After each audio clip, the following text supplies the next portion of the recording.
Hello, good morning. This is Lydia Ford, and I help people who are stuck in grief to get unstuck. The name of my grief counseling services is called Grace to Win. I chose Grace to Win because I want you not just to survive or to cope with your grief and your losses that you've experienced over your lifetime, but I actually want you to thrive. I want you to win in this thing called grief and loss. I want you to come out of your circumstances, to come out from under the weight and the pain of losing loved ones and other types of loss that sometimes we don't even cover. I want you to come out as a winner. I want you to become not bitter but better, and I want you to thrive. I want you to understand that your identity is never attached to anything that you have lost, whether it's positions, titles, whether it's people, whether it's material things. But your identity is found in your creator, the manufacturer, the one that knows everything about you, the one that knows your beginning from your ending, the one that knows the plan he has for you, plans to prosper you, not to harm you, and do you good and not evil. And when you are connected to your source, to your creator, no matter what happens in our life, you have the ability to thrive, to be resilient, to get up and get back in life and go on to create and be the best version of you as possible. So today, we're going to talk about some more normal grief reactions. Last week, I pre-recorded several normal grief reactions that most people will go through. These reactions you can observe in the life of people who have experienced the loss of a loved one, particularly sadness, anger, blame, guilt, anxiety, fatigue, and helplessness. Now, do all mourners or do all people who lost a loved one experience all of these types of reactions? No, but many of us do. I have experienced sadness to the point of grieving and crying. I've experienced anger, being anger at the one that died, or even being angry with God. I've experienced anxiety and fatigue, and at some point, as a widower, helplessness, because that helper, that role that was in place during my marriage, was not there any longer when my husband died. So I'm not saying that everybody experiences these grief reactions, but a whole lot of us do. And so today I want to present three more. I'm going to talk about loneliness, I'm going to talk about yearning, and I'm going to talk about emancipation. Okay, let's go. Loneliness is one of those normal grief reactions that many people experience. Loneliness is a feeling frequently expressed by survivors, those that survive, particularly those who have lost a spouse and who were used to a close day-to-day relationship. If you've lost a spouse that you were married to for 10 years, 20 years, 30 years, 40 years, 50 years, you are going to experience a great sense of loneliness. Even though very lonely, many widows will not go out because they feel safer in their homes. Why? Because they're used to having the accompaniment of their spouse. So many don't even venture out. They're afraid. They are full of anxiety. Okay. Some have said, I feel so alone now, said one widow who had been married for 52 years. It's been like the world has ended. She told me, she might have told a friend, she might have told a pastor, she might have told her sister that, even after 10 months of his death or 10 months after her death, I have such a deep sense of loneliness. All right. There are professionals that have said that said this, Strobel said this, and I can't even pronounce this name, and Chut in 1996 distinguished between emotional loneliness and social loneliness. So let's break this down. Social support can help with social loneliness, but does not mitigate against emotional loneliness due to a broken attachment. The latter can only be remedied by integration of another attachment. Sometimes the need to be touched is a correlate of loneliness. A lot of people need a stimulation, they need to be handled, they need to be touched. This is especially true in cases of conjugal bereavement, and often among the elderly. When people are married, when they're still involved in intimate relationship, they experience a deep sense of loneliness. All right. So does that make sense? That the longer you've been in a relationship, the more you're going to miss that person, especially if you've been in a loving relationship, if there was a lot of physical attachment. When that is no longer available, you feel a sense of loss. You feel a sense of loneliness. Now let's talk about fatigue. Not fatigue, sorry. We're going to talk about yearning. Yearning for the lost person is what the British call pining. Have you heard that word before? Pining. Um, Parks and Pregason in 2010, these are experts in this area, have noted that pining is a common experience of survivors too, particularly among widows. Again, he studied. Yearning is a normal response to loss. So yearning is a normal reaction to loss. When it does not come to an end, however, it may be a clinical sign indicating complicated mourning, or what we call in the industry complicated grief. When pining or when yearning does not reach its conclusion, it prolongs the grief experience. All right. And again, it's included in one of those reactions or one of those areas that we refer to as complicated mourning or complicated grief.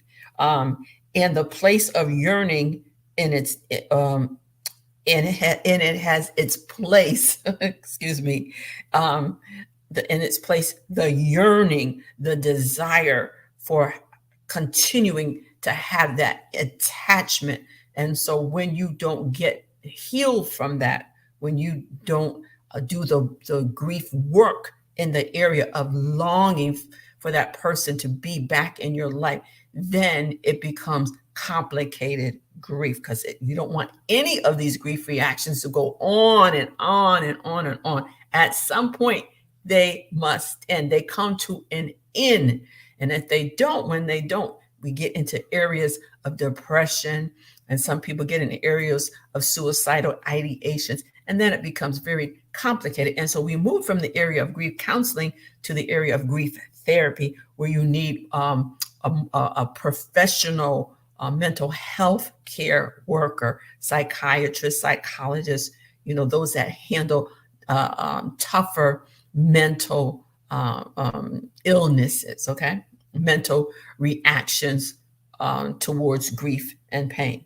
And then we talk about another area that most of us don't even deal with. We don't even maybe not have even heard of this type of grief reaction. And that one is called emancipation. Emancipation could be a positive feeling after death. Let me say that again. And you know what emancipation means, right? It means you be free. It means to be free. There was an Emancipation Proclamation that was signed, I believe, 1865, that freed the slaves. Okay. And then remember Juneteenth, there were people in Texas that didn't even know they were free for 2 years after slavery. And then they became emancipated. They became free. Well, in the area of grief, all right, and loss, there is the idea that when you lose a loved one, some people feel emancipated. They feel that they have been set free from the day to day, we're in and out caring for a loved one who may have been diagnosed with a terminal disease, okay, or a sudden disease, or an anticipated illness that resulted in death. And now that person feels a sense of relief. They can like breathe again. They can go back to their own life, and they can live out the rest of their life and be free from caregiving. So emancipation can be a positive feeling after death. Sometimes, here was an example that was given in my book. It says, I work with a young woman whose father was a real potentate. He was a very heavy-handed, unbending dictator over their life, or over her life.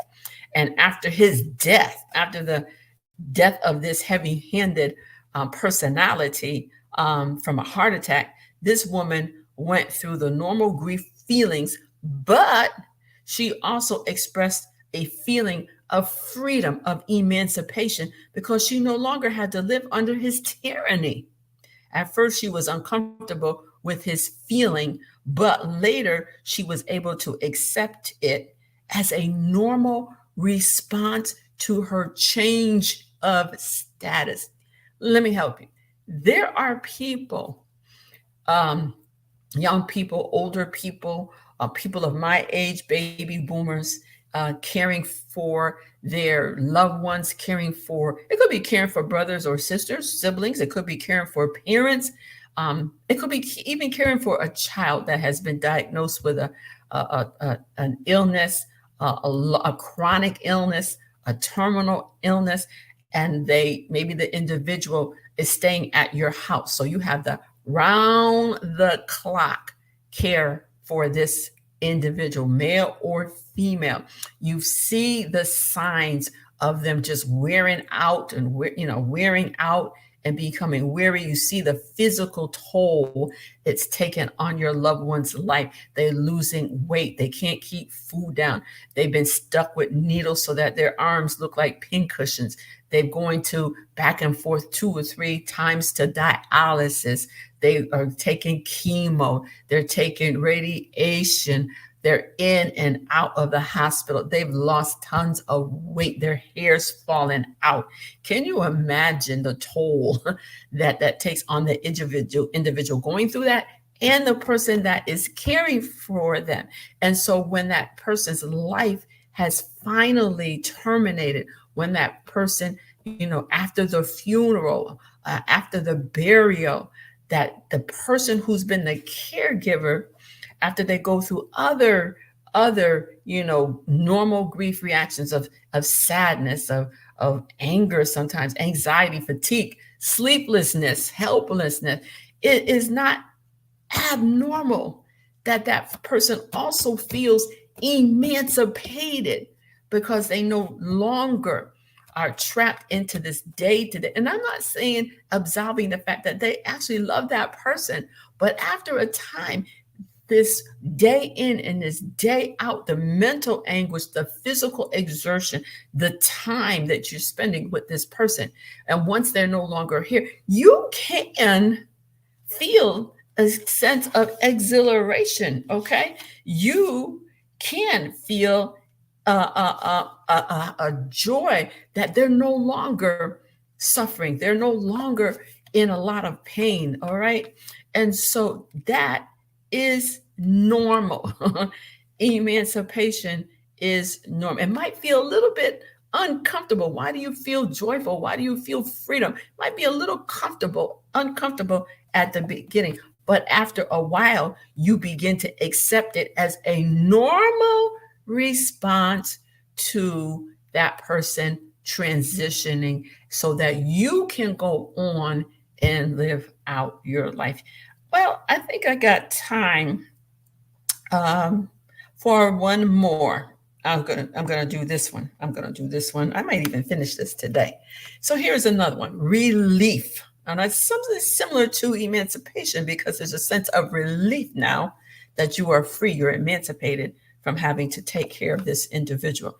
Many people feel relief after the death of a loved one, particularly if the loved one suffered a lengthy or particularly painful illness. The knowing that his suffering or her suffering, both physical and mental, is over helps you to cope. All right. Many elderly women, many widows, many, even sometimes parents that have had children that have suffered with cancer in their body for a long time, they might have a sense of relief that their child, who they never, ever, ever, ever want to see suffer, they might feel a sense of relief that they're out of their pain. All right. This can occur when the death involves a person with whom the mourner has had a particular, sometimes had a particular difficult and often lifelong relationship with a person. All right. So if you were a woman that was battered, you were abused, or even men, because some men are battered and abused too. Once that person is no longer in your presence, a part of your day-to-day existence, you can feel a sense of relief. Okay. An abuser, someone who's codependent, they're users, they drink alcohol, smoke, do drugs. And if they overdose, or if they're locked up and then they die in prison or whatever, you can feel a sense of relief that no, that person is no longer in your space. Okay. I'll say that again. This can occur when the death involves a person with whom the mourner has had a particularly difficult and often lifelong relationship. Sometimes relief is the reaction following a complicated suicide after a series of suicide attempts. Let me say that again. Sometimes relief is what you feel. It's a reaction following a completed suicide after a person has done multiple suicide attempts. It sounds crazy, but it's a normal grief reaction to feel relieved. I know the person is dead. They finally did it. It's over. But it's still normal to feel a sense of because when they're attempting and it doesn't happen, it wears on you physically, it wears on you emotionally, it wears on you mentally. And so somebody could actually be relieved. Okay, he finally did it. It's complete. It's done. You can feel relieved. All right. All right. However, a sense of guilt can also follow your relief. All right. Let me say that again. Even after a person has done multiple attempts at suicide and finally they complete the suicide and you do feel relief, okay, following that relief, at the end of that relief, you can also experience the grief reaction of guilt because it sometimes will follow, it will accompany that grief reaction of relief. One more, last one, numbness. I think I kind of hinted about this one a little bit. So let's talk about numbness. It is important to mention that some people report a lack of feeling after a loss. They feel numb. A lack of feeling equals numbness. Again, this numbness is often experienced early in the grieving process, usually right after the person learns of the death. You feel numb. You hear nothing. You feel nothing. You're just numb. Okay? You're just numb. It probably occurs because there are so many feelings to deal with that to allow them all into your consciousness in one moment would be overwhelming. So the person experiences numbness as a protection from the flood of feelings that come in to your heart, to your mind at the same time.